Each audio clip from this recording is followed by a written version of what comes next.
Sunlight turning vampires to ash feels ancient. It isn't. That rule is mostly a 19th and 20th century invention, made famous by later fiction and film.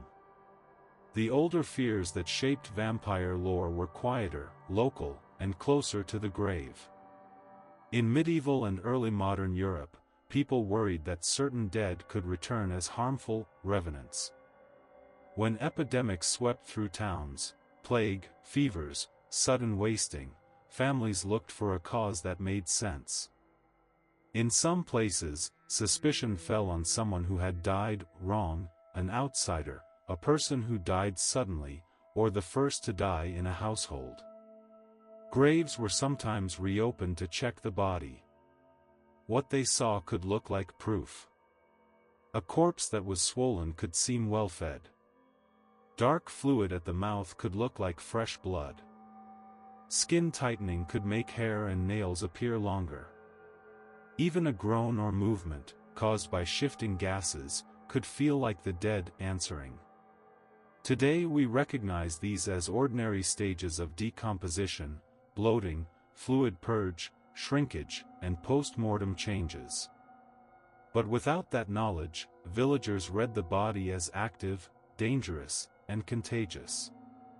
From there, prevention started as a simple idea: stop the body from moving. One of the most widespread measures was staking, driving a wooden stake into the torso, often aimed at the heart, to pin the corpse in place. The vampire rules begin here, not in a single ancient book, but in repeated local responses to fear, disease, and the strange ways bodies change after death. Why the heart? In pre-modern medicine and religion, the heart was linked to life and identity. If you disabled the heart, you disabled the person. Stakes were usually whatever wood was at hand, though later stories prefer certain, pure, woods. The point was less magical precision and more certainty, a clear action the community could take. Different regions developed different add-ons. Some placed heavy stones on the body, or buried it face down, so it would dig deeper rather than claw up. Others separated the head from the body and buried it apart, or fixed the corpse with iron implements, steps meant to confuse, restrain, or permanently silence the returning dead. These weren't universal laws, they were local toolkits. Fire shows up often, too. Burning a suspected revenant's remains, or parts of them, was understood as purification. If the threat was spreading, ash could not rise again. In a few traditions, people even used the ashes in protective or healing rites, an unsettling sign of how desperately communities wanted control during outbreaks.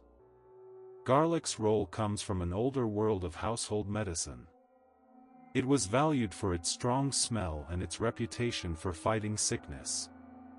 When people believed vampiric beings caused wasting illness or bad air, garlic at doors, windows, and necks became a simple defense, a barrier made from something thought to repel corruption. Christian symbols enter the story as church authorities tried to classify these fears.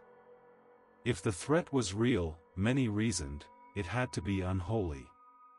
So crosses, prayers, blessings of graves, and holy water became tools to protect the living and seal the dead. This didn't replace folk practice, it layered over it, giving vampire prevention a religious vocabulary. Other protections map to places that feel like borders. Running water, for example, appears in many tales as a line a vampire struggles to cross, partly symbolic, water as cleansing, partly practical. Rivers separate settlements, and crossings can be watched. Doorways work the same way. In European folk belief, thresholds were charged spaces, protected with blessings, herbs, and ritual marks. Over time, that older, guarded threshold idea narrows into a vampire-specific rule: the creature cannot enter a home unless someone inside allows it. The mirror myth is also a late addition. Older traditions focus on the body, its hunger, its movement, its corpse-like nature. Later stories shift toward the soul. If a vampire is cut off from humanity, then it casts no true reflection. That symbolism grows alongside Gothic fiction, where the supernatural becomes a way to talk about identity, sin, and isolation. And then popular media finishes the job. Many early accounts treat daylight as inconvenient, not fatal. Bram Stoker's Dracula can move in daylight, though he is weakened. The now standard "sunrise destroys the vampire" becomes widely popular after it appears on screen, especially in the 1922 film Nosferatu, and gets repeated until it feels timeless. So the modern vampire rulebook isn't one ancient tradition. It's a collage: misunderstandings of death, folk medicine, Christian ritual, literary choices, and film shorthand, stitched together into something that feels universal, even when it's surprisingly recent.